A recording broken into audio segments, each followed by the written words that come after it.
The Carol Vorderman problem continues to escalate as we now have fellow leftists coming to defend Carol for being biased, for breaking BBC's impartiality rules and guidelines.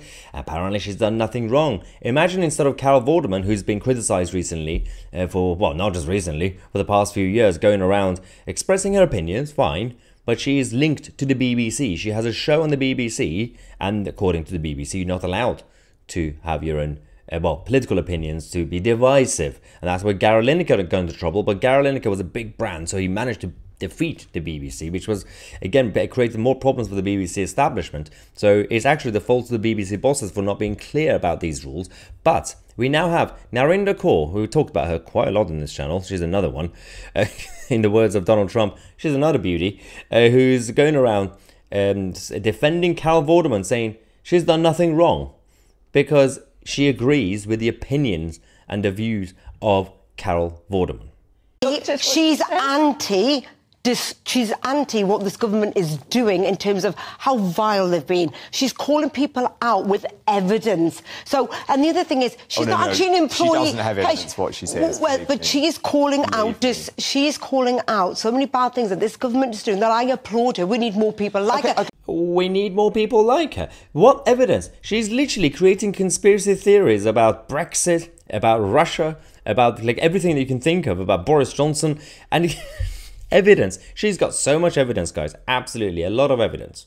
Let me tell you something, because I was a presenter on BBC Radio 5 for 5 years, OK? It would have been a political show.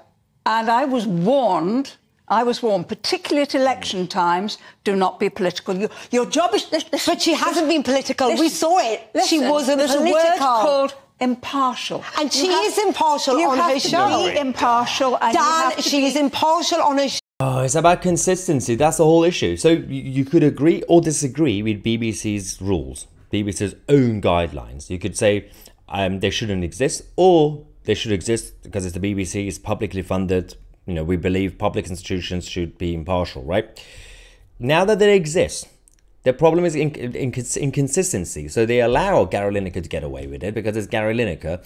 But if somehow someone who's more right-wing had some sort of contract with the BBC, again, we just had it.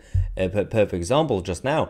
They would say you can't express any opinions. It doesn't matter where you express an opinion, you can't express opinion, political opinion. And that's the issue. So people like Narinder say, well, free speech. Well, you don't have to work for the BBC. You can say whatever you want on Twitter.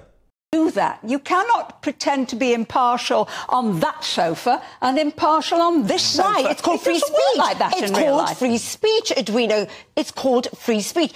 You don't have to keep repeating it. The more you repeat it, doesn't make it free speech. You have a contract with the BBC. You signed up to something voluntarily, nobody forced you to do it, and you have to follow the rules. Again, my main target is not even Carol Vorderman. Who cares about her? My main target is the BBC bosses who don't even know what they mean by these guidelines. They are all over the place. Make up your mind, make them clear. Do you mean they should just apply to BBC News staff or everybody at the BBC? Because again, we could have a fundamental debate about it. A lot of people would say any public institution should not have divisive political opinion, so that you should remain impartial or neutral. Let's just say neutral. But in reality, that's not really the debate. They don't even know what they stand for, and that's the reason that the BBC's credibility continues to go down every single day. Because again, as I said, the target is not Gary Lineker, it's not Carol Vorderman, because they could just leave the BBC and they could continue ranting on Twitter or Facebook, and the more they rant, the better it is. The more the idiots try to be the ambassadors for the political left, the more they undermine the political left. So I don't want people like Carol Vorderman or Gary Lineker to stop talking. Actually, keep talking, because the more you talk, the more you expose the political left. And the younger generation now, Generation Z, obviously following the millennials who cause a lot of chaos, they are now, a lot of them, rebelling against the millennials, because the millennials are now growing up. They are now the young teachers. They are the ones who are having, obviously, jobs at the company boards and all these corporations, and they are now the nannies. They are now telling the young kids what to think, and they're trying to brainwash them. And we've seen so many examples, so many videos from schools and universities and everywhere else, where now young kids are rebelling against the liberal establishment. The liberals and the leftists who claimed to be anti-establishment decades ago, they are now the establishment, and they're still in denial that they're an establishment. So that's the biggest divide that we have when it comes to the political spectrum. Anyway, let me know your thoughts in the comment section. I'm Mahyar Tousi, and we are the media.